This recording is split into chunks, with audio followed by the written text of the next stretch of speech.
So thank you for attending this week's edition of CyberSchool. This week we're going to be going over our Multicast and InformaCast enabled speakers.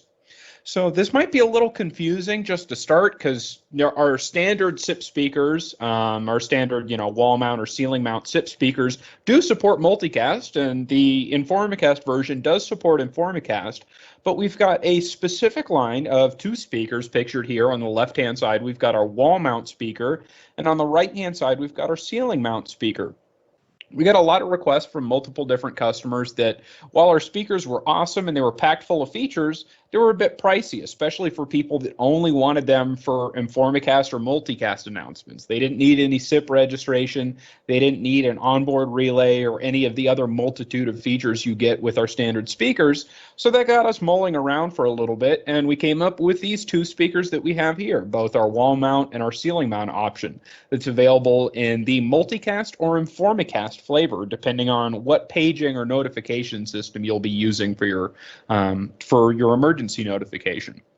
So first, let's cover a bit about each particular emergency notification protocol that we'll kind of be discussing that are really important for these particular speakers.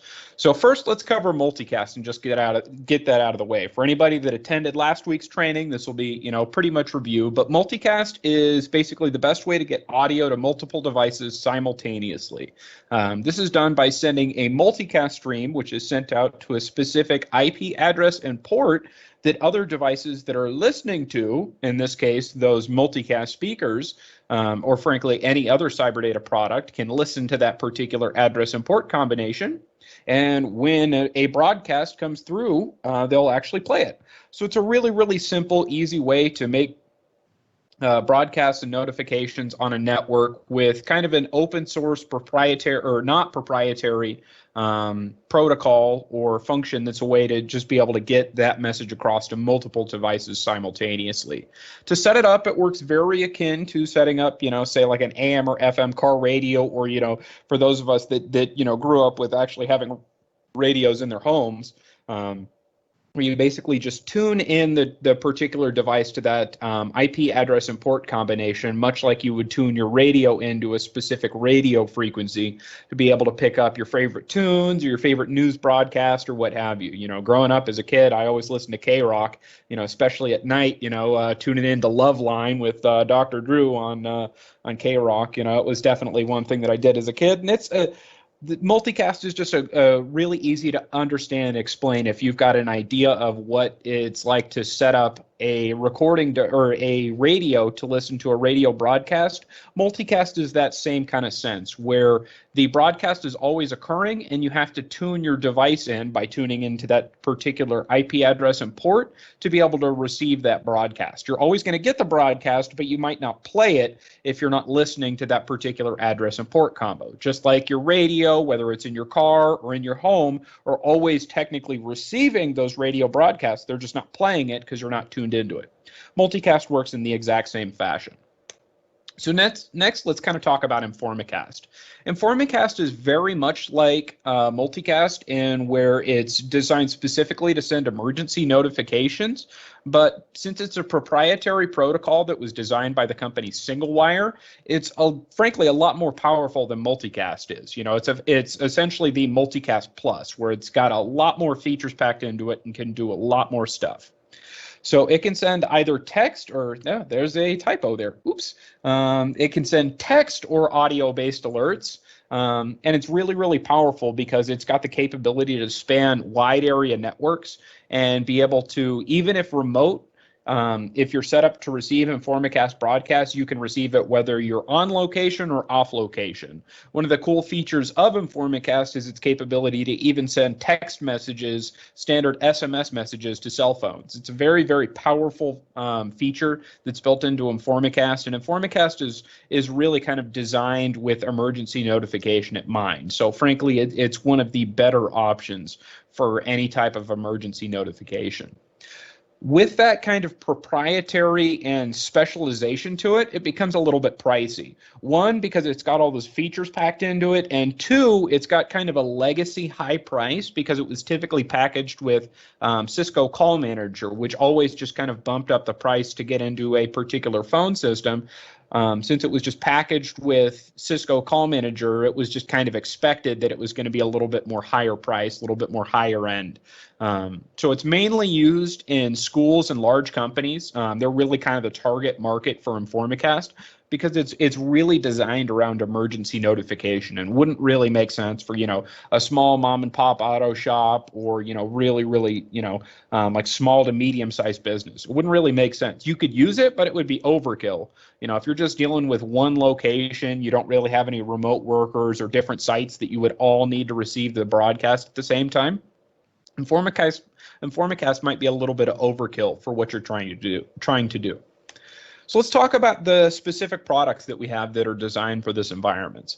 We've got two main products that'll fit into both categories. We've got for multicast, we've got both a wall mount speaker pictured here on our left-hand side. That's part number 011487. And the ceiling mount option pictured on our lower right-hand side. That's part number 011458. And they're available in the exact same hardware format, just with basically different software on there to support InformaCast. And the part numbers for that one are 011505 and 011504 for both the wall mount and ceiling mounts in the InformaCast flavor. Now, why would you want to use these speakers? These speakers are designed specifically to use with emergency notification for the two different emergency notification styles. And of course, you'd want to get the one that you're going to be using in your particular environment. A InformaCast enabled wall mount speaker wouldn't really be useful if you're not using InformaCast. And if you're using InformaCast, the multicast version really wouldn't be useful in that environment because they're designed to work with a particular protocol, and if you're not using that protocol, it's just not going to function in the environment. But they're designed specifically for that, and they come in at a very economical price point since they've got kind of the limited features, and they're really just speakers at the end of the day. They're great and easy. They have great and easy options for installation, especially with the wall mount. They're very akin to mounting, say, a standard home surround sound speaker system. Very, very easy installation with our wall mount, as well as the ceiling mount option. It's just kind of a standard circle ceiling mount option. So you get a lot of different ways to mount it in your, say, ceiling tile drop-ins, or even just directly in your ceiling, or even in a wall. Technically, you could really just cut a hole in your wall and mount it there. They're really modern in their kind of visual appeal, so that they won't look out of place. Say if they're in a hallway or in an office area or even a conference room. Say if you get our wall mount option, they look very appealing, very modern, and again, they've just got a very economical price point since we're really just targeting notification with these particular speakers. So where would you want to use these speakers? I commonly refer to these speakers as filler speakers.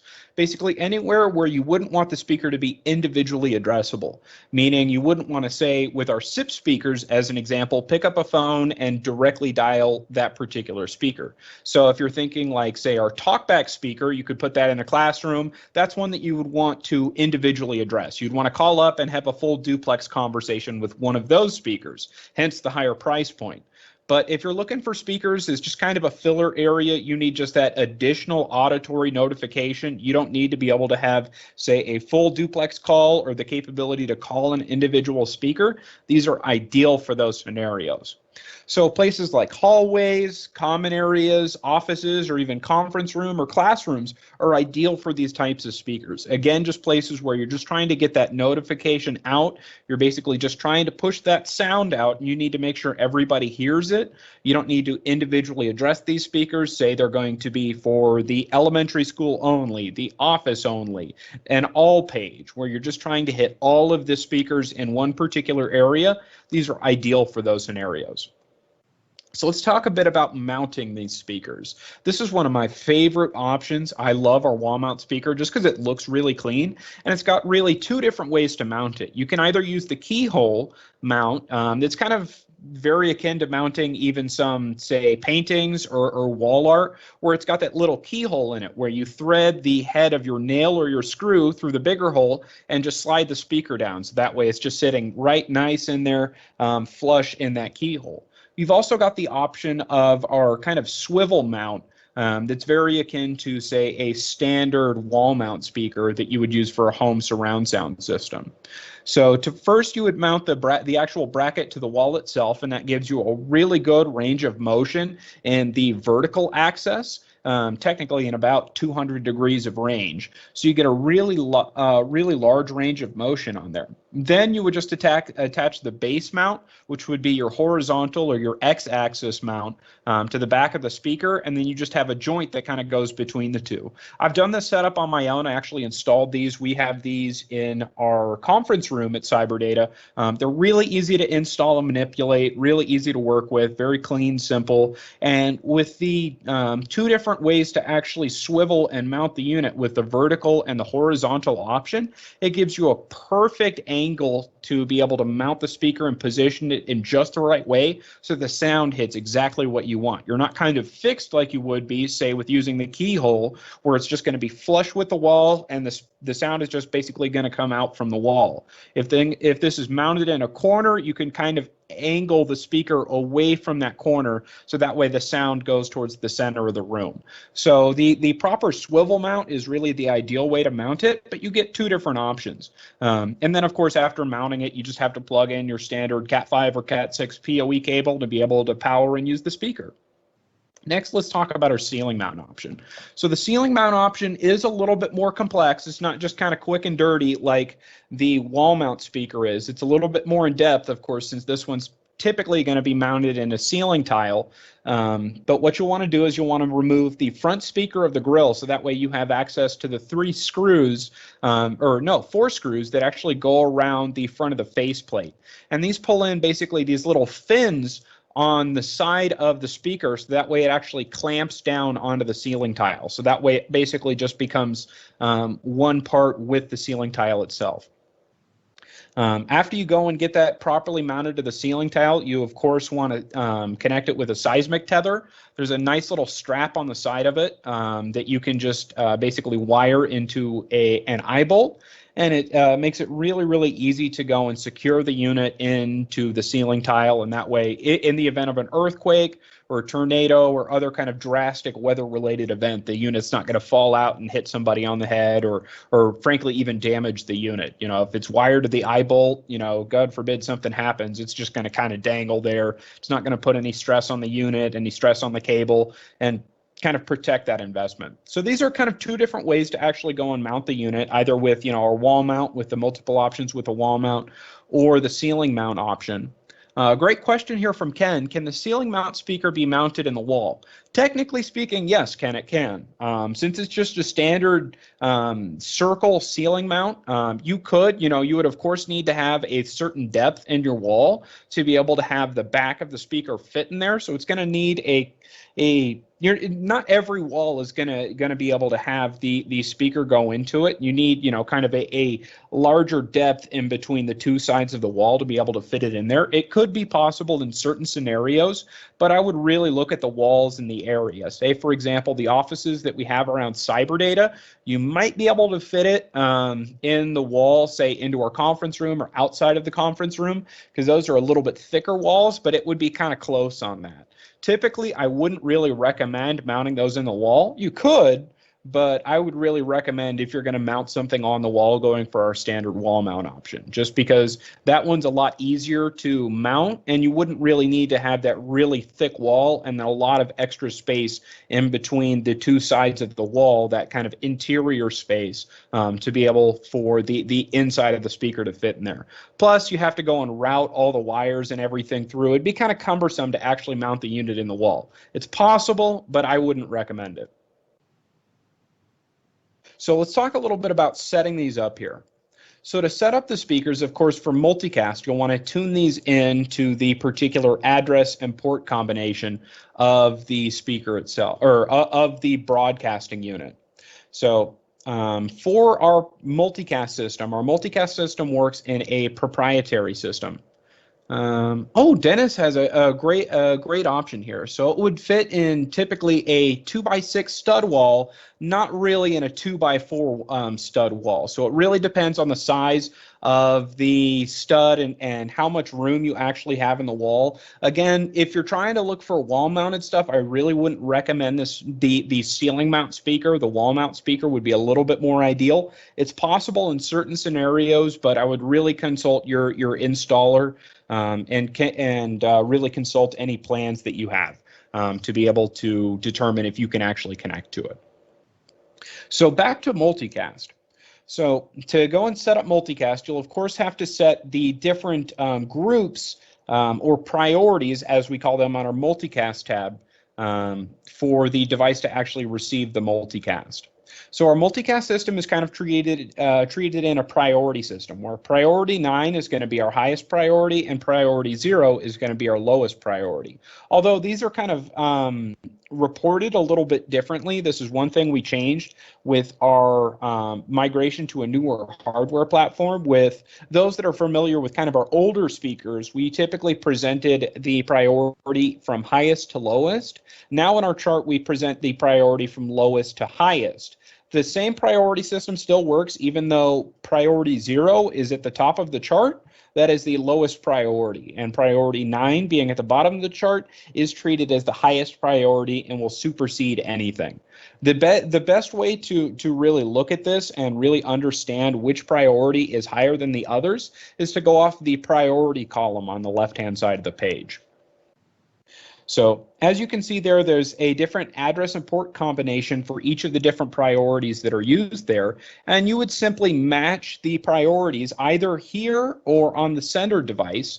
There's a couple different methodologies on how you tune in the unit to the multicast. You can either change the sending device to broadcast at the addresses that the speakers already support. For example, you could tune your broadcast unit into transmitting on priority 8, which would be address 239.168.3.9 at port 10,000. That way you only have to change one device, your sending device, not your speakers. However, you can also do it in the opposite order, where you can change all of the listening devices to listen to the address that's being broadcasted on from your sending device, which could be a lot more work. This is something we covered in last week's episode for multicast, but you could potentially be dealing with millions of devices as you're going and setting up multicast. That wouldn't be really a normal configuration if you're going to be having, say, 1,000,000 speakers. That'd be a little difficult to go and set them up. I really wouldn't do it that way. But you can really go either way and either tune the listeners into what the sender is sending, or you can tune the sender into what the listeners are listening for. There's basically two different methods of attack there. Some have their own benefits. Some definitely have some weaknesses. Personally, if it were me, I would change my sender to broadcast to addresses that my receivers are already listening for. That way you have to make one change, not many. So to talk a little bit more about the priority system, of course, a lower priority will be superseded by a higher priority, so on and so forth, up until you get to priority number 9. Priority number 9 functions a little bit differently than all the other groups, where priority number 9 is always treated as max volume, regardless of how you have the unit configured on the web interface, whether you have the volume set to 4, 5, 1, or even 8. No matter what happens, if a multicast is received at priority level 9, we will always play at max volume regardless of how the unit's configured. And that's kind of by design, because we treat priority number 9 as emergency, and it will supersede any other audio sources. So that way we want to ensure that that audio plays above everything else. That way there is no doubt in your mind that when an emergency broadcast goes out at priority level 9, it will always be received and always be heard, because it always plays at level 9. If you're not really going to be using the unit for emergency notification, say for example, it's pretty much just going to be used in an office environment or say a cafeteria where you want more granular volume control, I would use priorities 8 and below. That way you won't have priority number 9 as an option, and therefore you'll always be able to control the audio level. There's a couple different ways to go about that. You can just frankly never use the emergency option, but you want to keep in mind if you want distinct control over the audio of the speakers, you don't want to use priority number 9, just because it will always play at max volume regardless of how you have the unit configured. To set up multicast, and again, multicast is only going to be relevant for part number 011504 and part number 011505. Single wire is InformaCast is kind of plug and play in ideal setups where it'll use the protocol known as SLP, or Service Location Protocol, and that really makes the setup and installation literally plug and play. If everything's set up properly, you plug in your devices into the network and they set up this SLP request, which will be received by the server, and the server will tell them exactly where the server is and where their configuration files are. So that way the speakers can go directly to the server, download their files, and they're essentially ready to go. At that point, they only have to be added as a speaker to InformaCast, which really just means naming the speaker itself. And you can, I always recommend when you're setting stuff up in InformaCast or really any other software or system that will be able to track devices individually, it's always good to give more concrete or human understandable names. Say, for example, speaker 200 doesn't give as much information as cafeteria speaker west side. That way it would give you really particular information as to where not only that speaker's function, but where it's located. So that way in the future, if you have to troubleshoot it or somebody else does, they know exactly what speaker they're dealing with. So I always recommend giving them very descriptive, human understandable names. But after you name the speaker and essentially get it integrated into the InformaCast system, you just have to add it to different message groups, so that way it can receive the messages. And once you do this, the speakers can be in multiple different groups. I don't believe that there's actually a limit to how many different groups the InformaCast speakers can be in. But once they're in there, they're pretty much ready to go. You don't have to deal with any, say, port or address combinations like you would with multicast. Basically, once you get them added into InformaCast and they're in message groups, they're ready to go. And what you can do at that point to actually trigger messages through InformaCast, or either triggering them through the web portal that we'll go through in next week's episode where we cover InformaCast in depth, or you can trigger them directly through calls. And triggering them through calls takes a little bit more setup, but it is the predominant way that people will interface with InformaCast. The way that it'll work is a trunk will be created in between InformaCast and your phone service of choice. Again, typically it was always Cisco Call Manager, but now they're kind of branching out a little bit more and supporting other phone systems. But typically a trunk is created between your phone system of choice and the InformaCast server.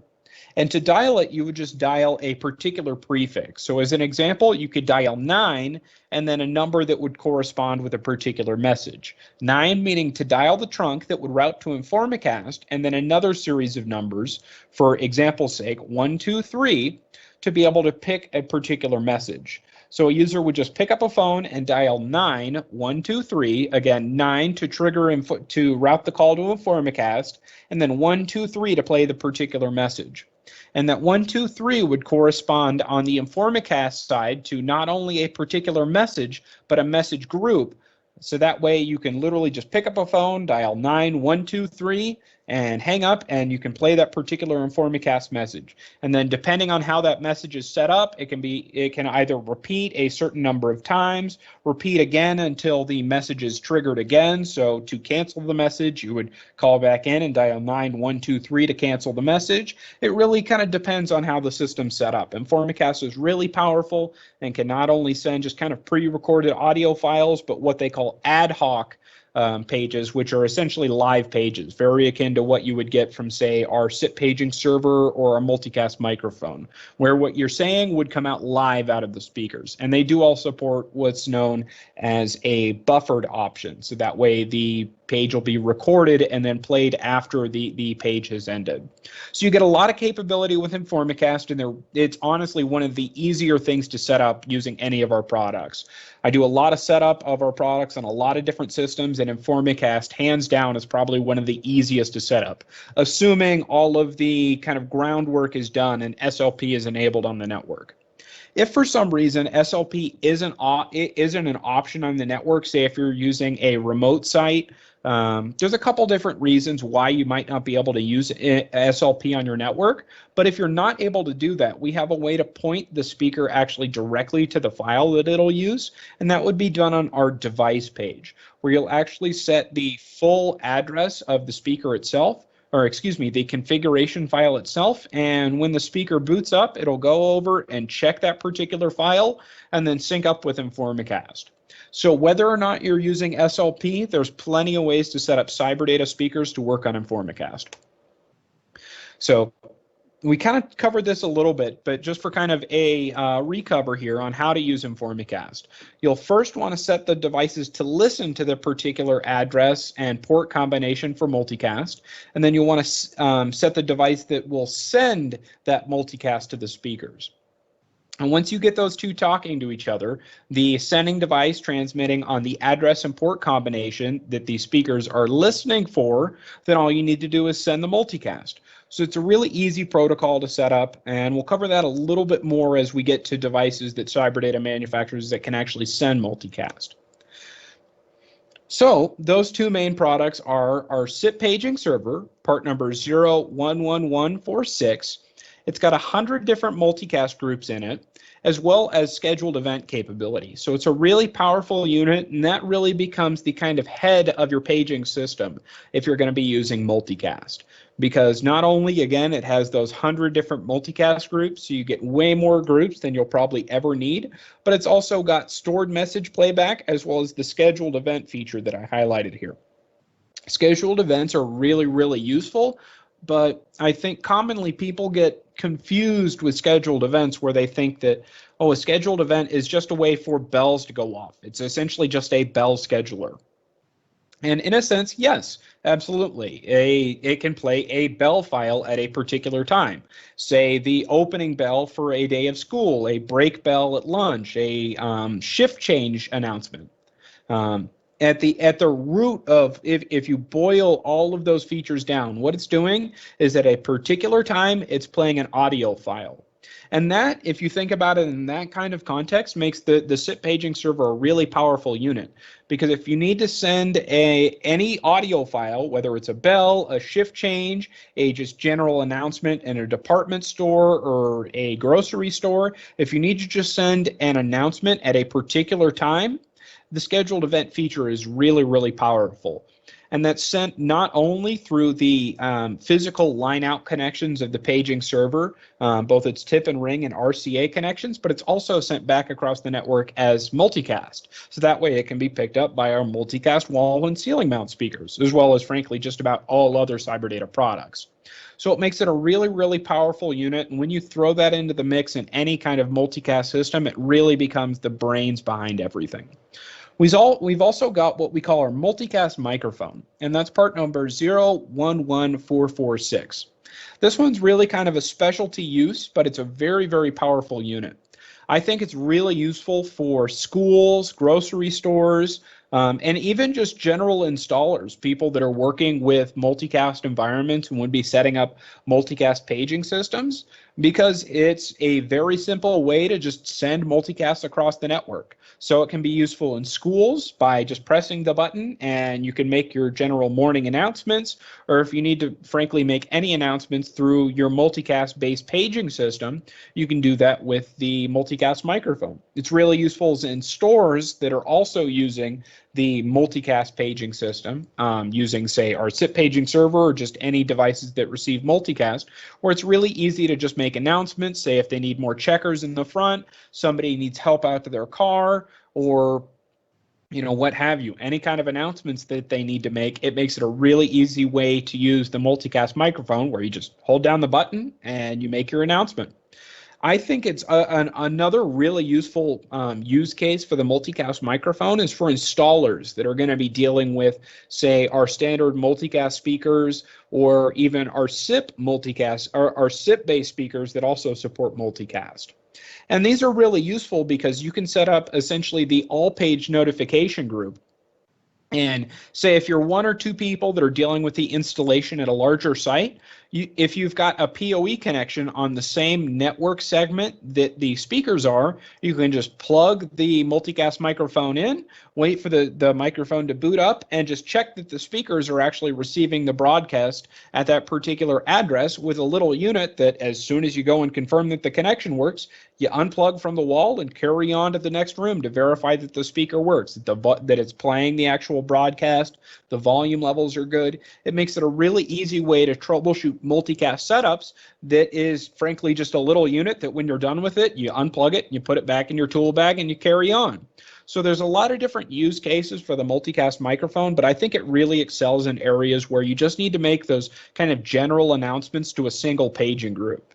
It's only got the capability to broadcast to a single multicast address, so it's really best for things like all pages. It would be kind of cumbersome to set it up for, say, a particular, say, multicast zone, say the west side of a school, or say only the office area or only the factory area, just because it's locked into a single address and port combination. So you would have to go through the web interface to actually change that address and port combo to say switch from paging to office only, to warehouse only, or to the all page. So it can be a little cumbersome to use in those types of environments. So I really recommend using this in a dedicated, say, all page or a dedicated warehouse only option, where it's really only going to be working in that one particular multicast paging group. As long as you don't need to go into it and mess around with all the web pages and reconfigure it for different groups, I think it's an ideal choice for just making general overhead announcements. So let's talk a little bit more if these are the right speakers as we kind of come to our conclusion here. They support basically the two main ways to be able to send that multicast notification. Either our standard multicast options, which are supported on the wide variety of CyberData products, or it supports InformaCast if you're opting into the more advanced notification suite. So they're already perfect to drop into either of those environments. If you're doing kind of a standard multicast or you're doing InformaCast, it'll drop in and work pretty easy in that. And with that, they're fairly easy to set up and install. One, they're easy to install because they've really got two different main installation options, whether you're mounting it in the ceiling or mounting it in the wall, mounting it on the wall with our swivel bracket. And they're really easy to set up, especially if you're dealing with InformaCast. But if you're just dealing with multicast, there's not that much to set up. You can set up the multicast groups and the multicast priorities, and that's really all you have to do with the speaker. So these are the ideal set it and forget it type of a product. Once you get it set up, there's really not much to change. You might need to change the volume at certain times. Say if it's in a classroom and you get a little bit more rambunctious group of kids that are going to be in there a little bit more normally, so you might want to increase the volume. But other than that, it's really kind of a set it and forget it device where you almost forget that the dang thing's there because it just works. They've also got a really fantastic price point for their paging capability. They come in at a fairly low price point as compared to our other speakers, and with the paging coverage that you get with it, it creates a really great ratio of paging coverage to cost. So they're a really great option to throw in for those office paging, auditorium or cafeteria-based paging. Really just areas where you again need those filler speakers where they're not going to be individually addressable, but you just want to be able to get that announcement heard and you just need more speakers to make more noise. Another nice benefit to them is they're a standard PoE endpoint. They're only 15.4 watts. They're not really going to take too much power. So that means you don't really need these specialized, really high power switches that would be able to provide that full PoE AT power or full 30 watts of power. You don't really need any specialized PoE network hardware that would be able to supply that high power bank, where as long as you've frankly got a PoE switch, you can probably use one of these speakers with little no effort on your end. You won't have to go and reconfigure ports to provide more power or always to provide 30 watts of power. They're just general PoE endpoints. You can plug them into just about any PoE switch. Although, with all this kind of limited feature set, the lower price, there's really not that much these speakers can do at the end of the day. They're really just multicast. They just play multicast broadcasts or InformaCast broadcasts. That's it. If you're looking for more of a complex speaker, one that could say, frankly, be a little louder, one because it's got a bigger speaker diaphragm, or it takes a higher wattage of power, one that can say drive a second speaker, one that has a line out option or relay support, you might not want to look at one of these speakers just because they're so reduced in feature set, because again, they only support multicast or InformaCast. If that's not all you're looking for the speaker to do, you might want to look at some of our other, say, our standard SIP ceiling speaker that would be able to support either multicast or InformaCast, but would also be individually addressable, be able to run a second speaker, have a relay on board, even have a line out feature if so applicable. So if you're really looking for just kind of an end all be all, I just need an overhead speaker to make announcements, I just need filler speakers, these are the right choice. But if you're looking for a speaker that might have more flexibility and more capability down the line, you might want to look at our standard ceiling speakers. So as always, we like to finish with just our kind of standard glossary of terms here. So the terms that we covered today are going to be paging, which would just be a way to make overhead announcements, and InformaCast, which is an advanced notification server that's sold and distributed by SingleWire. Thank you for watching this edition of CyberSchool. If you have any questions, please get in contact with our sales department. They are available by email at sales@cyberdata.net or by phone at 831-373-2601 extension 334. Please make sure to like this video and subscribe for more content like this from CyberData.